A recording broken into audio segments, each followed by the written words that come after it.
Take a look at the world.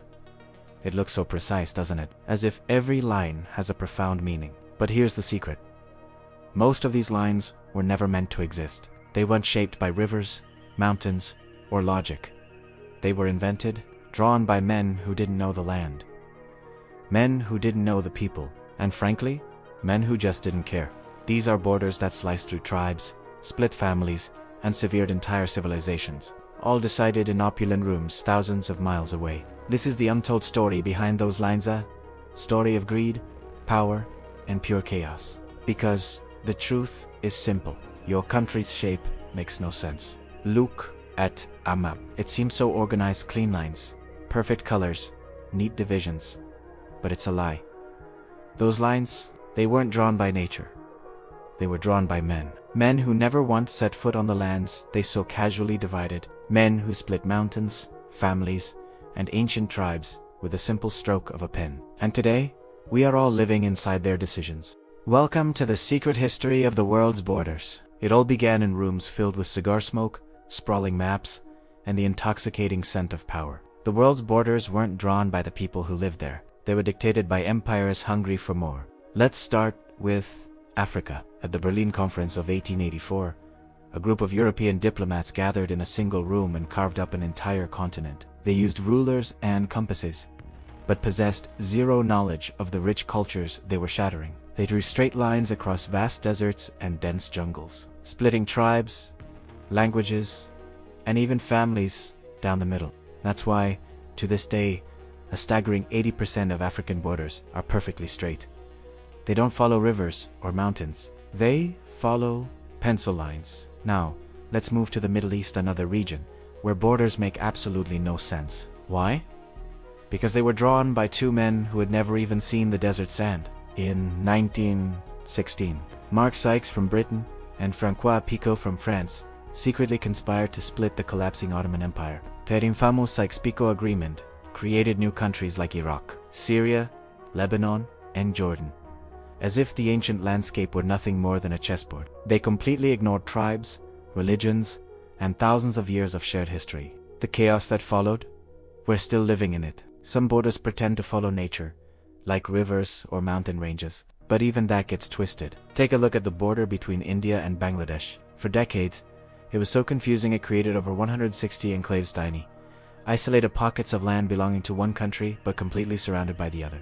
Some were just a few hundred meters wide, creating villages where people literally didn't know which country they were in. It was a logistical and human nightmare. Or consider the border between Egypt and Sudan. A perfect straight line that ignores everything on the ground. This bizarre boundary has created a unique situation. Both countries claim one valuable triangle of desert, but neither wants the other one, a worthless patch of rock called Bertoil. As a result, Bertoil is the only truly unclaimed land on Earth, a testament to cartographic absurdity.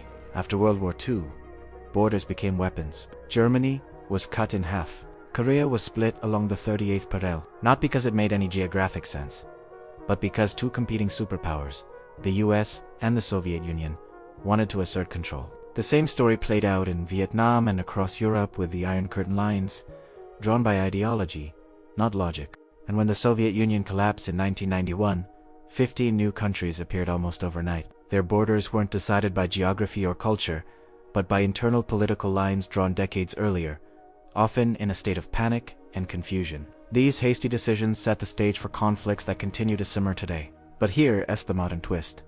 The world's borders are not as fixed as you might think. New ones are forming right now, quietly, in the Arctic as the ice melts.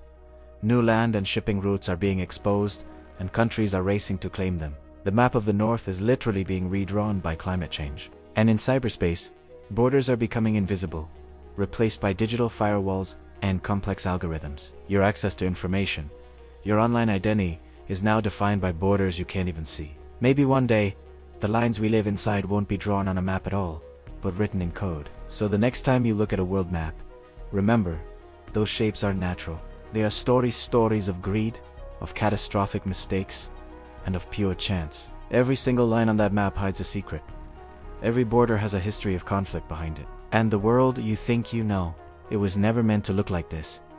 Every border hides a scar. Every line is a story of someone who lost some things at home, their family, their identity when it was drawn. And but now, the echoes of those same mistakes reverberate across the planet. Wars, mass migrations, and enduring conflicts, all stemming from lines that never should have been there in the first place. But maybe the real border isn't on the map at all. Maybe the most dangerous border is in our mind's idea that we are fundamentally separate from one another. Because when you erase the lines, when you look past the colors on the map, there's only one world, one land, and billions of people, all of us, trapped inside someone else's drawing. Thanks for watching. If this made you see the world a little differently, make sure to like this video, subscribe to the channel, and hit that notification bell so you don't miss our next exploration into the hidden stories that shape our world. See you next time.